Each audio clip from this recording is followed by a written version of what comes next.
How good is Cranstoun? Well, this is Paul Stevens saying, how good is that song, eh? Dance Forevermore. Great song, Si, isn't it? Yeah? Oh, thank you so much. Good morning to you, Paul, and thanks for having me on your wonderful show. It's lovely to have you on the programme. It really is. And I was saying to you off air, actually, that I was at your concert at the Disc Cornhall last year, and you were, I've got to tell you this, you were amazing. Absolutely amazing. How you get all that energy going, I will never know. And there were people Lindy hopping and line dancing and everyone having just a great time. You're back at the Cornhall on the 30th of June, aren't you? Friday. I am indeed, yes. We're going to do it all over again and hopefully blow the roof off the place. But yeah, it's actually wonderful to be being interviewed by your good self. And not only are you a fine DJ, but a fan and an attendee of one of my shows. I mean, that's a first for me. Most DJs I get to talk to, don't come to the shows as well. So I'm very honoured to actually have a fan of my music, as a DJ on the phone to me on his radio show. Well, thank you very much indeed for all of that. I have to say, you've got an awful lot of fans in this part of the world, that I know, and you know, of course, because the Disc Cornhall last time round was completely sold out. It was packed to the rafters, and yes. I'll be honest with you, I'd never heard of you before, to be honest. Although I think that last song of yours was a hit, wasn't it? Wasn't it number 9 on the charts? Yeah, I mean it was playlisted by National Radio 2, and we got some traction going with it. But it wasn't kind of really endorsed by the national station, so it wasn't as big a hit as I believe it could have been. But nevertheless, it remains a popular favourite in the set. And it's wonderful to hear your good self enthusing about it, as do so many people that hear it. And I don't think I can do a show without including it in the set. So that's testament to something I was doing right when I wrote it. I've just wondered, Si, whether you've ever thought about taking all these old songs, which are so very strong, and remixing them or revitalising them and producing maybe a greatest hits album or something. Yeah, well, that's a really great idea, actually. I mean, I have written a load of songs, and people often come up to me, they rise and shine. I was in the Radio 2 building many years ago, and the beloved Len Goodman came up to me and said that he actually had Rise and Shine as his ringtone on his phone. Can you believe? And I'm standing in the Radio 2 building, and I couldn't believe it. One, I was standing face to face with the wonderful Len Goodman of Strictly, but two, that this guy was a fan of me and had one on his phone, as a ringtone. So yeah, I think there is a shout for doing a bunch of an album of my songs as a sort of a greatest hits. I don't know if you say greatest hits, because really and truly a lot of people don't know about me, but hopefully that sort of adds to the charm. I'm sort of like an undiscovered kind of underground artist that when you do discover me, hopefully you're in for a surprise, and ultimately you become a friend and a fan of the sounds of the music that I'm doing, and more importantly, you come and see me and you get up and dance in the aisles. Oh, you certainly do.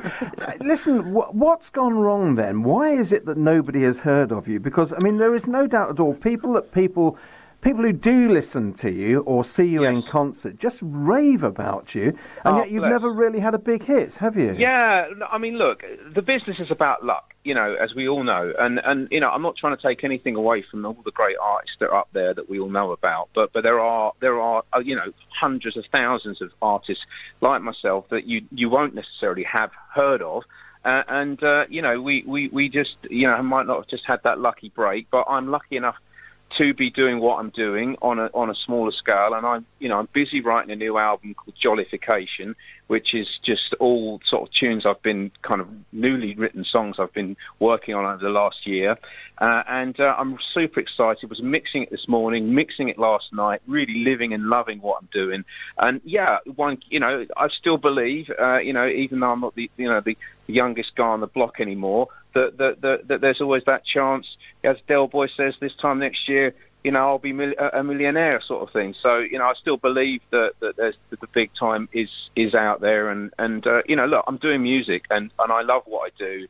And I live for the moment of being, in a situation on the phone to your good self and actually having someone enthusing about a song that I've written is the best feeling in the world. And so that to me is the big time. Do you know? No, but I'm serious. That is the big time, because you know, when you're working and you're trying to knock a song up, you never really know whether what you're doing is necessarily going to be, you know, popular or the right kind of sound or the right sort of tune. But when you're in a situation where you're on the phone, someone's just played your song on the radio, and not only that, they've said they love it and they're coming to your show and they've been to your show, then that is the big time, isn't it? I mean, if we put money aside. I actually think when you finally hang up your dancing shoes, if you like, because you do dance all over the stage, I know. I love dancing. That's why I started, Paul. I was a kid, toddler, jumping around to music. I can't help myself. I love jumping around, and I do it. I don't rehearse it. It's just whatever comes, you know, whatever I feel I want to do, I love to just jump about. And I know people think it's a bit funny at times, and I know I'm not the most polished of movers out there, but listen, dance is something that is in all of us, and it's an expression, and it's an opportunity for us to feel the joy of music, and I love being free of it. And don't get me wrong, the people that do all these routines, my daughter, 14, she does dance classes, she learns all the routines, that's great. But there's another side to dancing. It's just like, just get up and just move about, shake about, jump about, just, it doesn't matter, you know, don't think that you can't dance, you know. Don't think, I better not dance. I actually think, Si, that you're underselling yourself, actually, because you're a good mover as well. It has to be said. What I was going to say, though, was when you finally do hang up your dancing shoes and your singing chords, if you like, I think your songwriting skills are strong enough for you to be able to write songs for other people and make money that way as well. Well, that would be a wonderful... I mean, you know, it's funny you should say that. Listen, one of the reasons I started out as a songwriter was at 17. While I was a teenager, I used to live next door to Graham Lyle, who wrote What's Love Got to Do With It, would you believe? Yeah. Okay? And that was just the strangest, most wonderful, bizarre coincidence. And I started a sixth form band at school. My mum gave Graham Lyle a demo tape. And at 17, when I was about to join the services, there was this moment in my life that completely changed everything into the musical path that I'm still on today. And that was Graham Lyle's phone call to me at 17, telling me off a really dodgy tape that I sent him of 4 tunes that I'd written, that I had the qualities of a true songwriter and that I should follow that path. And there's a load of people out there making a living out of music that haven't got that natural gift. And he said to me, "You've got it." And I was 17. So you know, songwriting for other people is what I've always been trying to do, but it's something that I would love to do, and maybe that's, you know, waiting for me somewhere down the line, you know, in the distant future. I think anyone who listens to your songs will recognise that you are a songwriting talent as well, Si, there's no doubt. Oh, bless you. Thank you so much. No, it's great stuff. And listen, you must send us a digital copy of that new album when it comes out as well, because we'd love to play it. Yes, I would love to give you... do you know, I might even give you the exclusive first copy, Paul, and I mean that because it's just so... I can't say... I'm not just saying this. It is just so wonderful to be talking to someone that's actually come to one of my shows and is a DJ. No, because so many DJs and so many people are great presenters, but the music, you know, the whole kind of drive and enthusiasm and passion for music is often not necessarily associated with their role as a presenter, you know, but it's really nice to speak to someone that feels, well, at least feels my music and is enthusing about it. So I might just have to give you the first copy. It would be a major coup for Park Radio. Yeah, if we could play that on Park Radio, there's no doubt it'll be the first, yeah. It'll be my honour, Listen, you've come up the hard way, though, and to be honest with you, you ought to be good because you survived 20 years of being a busker, didn't you? I did, yeah. I mean, I started out busking sort of a few years after Graham Lyle had given me that sort of thunderbolt of a compliment for songwriting. I was busking at about 20-odd, 19, 20. I hit the streets. I was still at school. Did that whilst songwriting and sending demo tapes, as it were, back in those days, to all the record labels. Got rejected continually, over and over again by all of them, but still just carried on doing music as I'm still doing today. But yeah, I ended up busking for, it was probably from about 1990, early 90s, right the way through to sort of 2011. So yeah, it was a good few years of pounding the pavements. But listen, I loved every moment. I never ever felt when I was out in the streets busking that I had it rough and I was on some sort of duff deal and poor me sort of thing, because you got the great British public, and they were absolutely wonderful. We had some brilliant times, and I'm sure if any of your listeners ever saw me in the streets, they'll chime in with it. We all had a laugh in the middle of town. We had policemen dancing with us. I mean, it was mental. We had some wonderful times, and we also made a fair bit of money selling. Well, it went from tapes to CDs. I've gone through the whole thing. There's a great YouTube clip. You must have seen it, I would imagine, of you and your brother Tiber performing outside a row of shops, like somewhere, maybe Camden. I don't know, because that's where you were. I know. And even the audience kind of got up and danced with you. A couple of ladies, notably, doing the Lindy Hop. That's it. And I think it was Coupe de Ville or something like that you were singing. Absolutely wonderful stuff. Whatever happened to the band that you and your brother had, the Jewelers? Yeah, well, I mean, we did that, and what people don't realise, because with YouTube, you can sort of literally click something and it comes up like it happened yesterday, but it's actually like 15 years old, the clip. But my brother and myself, we worked pretty hard. It was a Saturday job, basically. I was originally a busker on my own. I was doing the music, and then I called my brother in, and he came out and joined me in the street, and we had much more of an impact because we were doing the vocal harmonising and stuff. Then we formed a band. We got a song in the charts. But it was just, we literally hit a very, very hard kind of blinkered attitude from the British music industry. We weren't signed, we weren't this, we weren't that, we were different. And, it was just unfortunately bad timing for us. I think had we have sort of done the same thing maybe 15, 20 years before, or 10 years even before, it would have been a different story. We'd have been welcomed because there was a much more open-minded attitude towards who should or who could grace the charts. But everything had to be, were you signed, boy bands were kind of popular. You were either a boy band, indie rock, or rock bands. And my brother and me, we weren't any of those things. We were two guys that sang kind of ska and soul and just out there, we had a song in the charts. And to be honest, I'm still kind of a bit miffed as to why the industry didn't just go, actually, look, these guys were unsigned, they've no management, they've got a song in the charts, let's just give them some airplay. But the attitude was, no plugger, we're not going to play this, it's not come from the right places, there's not enough press about you guys just because you're in the charts, and that was it. And after that, it was just really, really hard for my brother and me to kind of regather ourselves. We got some labels involved and this and that, and there just wasn't the momentum, there wasn't the push. My brother and me were right there for years. We were right there after the song had charted, pounding away, trying to, you get some kind of support from the industry.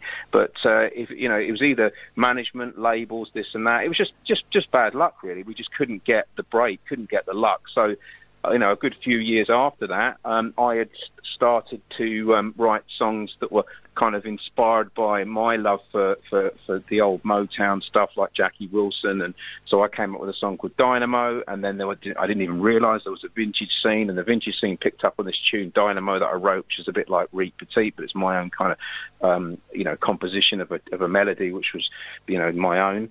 And that just kind of skyrocketed on the vintage scene, and all of a sudden I was off, around the world getting demand as a solo artist with my own band for gigs in Vegas, Australia, Germany, Sweden, France, and so that was kind of like the beginning of me sort of doing what I was doing, and the beginning of my brother sort of taking the reins with the Jewelers and making it more of a sort of ska-focused band that is doing really wonderfully well for him. Is Tiber still singing or not? Oh, absolutely, yeah. The Jewelers have we did a sort of an appearance gig yesterday. I did an appearance gig last year, I should say, at Wembley Arena. My brother's played Wembley Arena with the Jewelers. I mean, they're doing phenomenally well. Do you know, this is an interesting thing. I hadn't done this before, but while you were talking, I actually typed the Jewelers into our library search engine, and there are hundreds hundreds of songs in our library, which I didn't even know about, to be honest.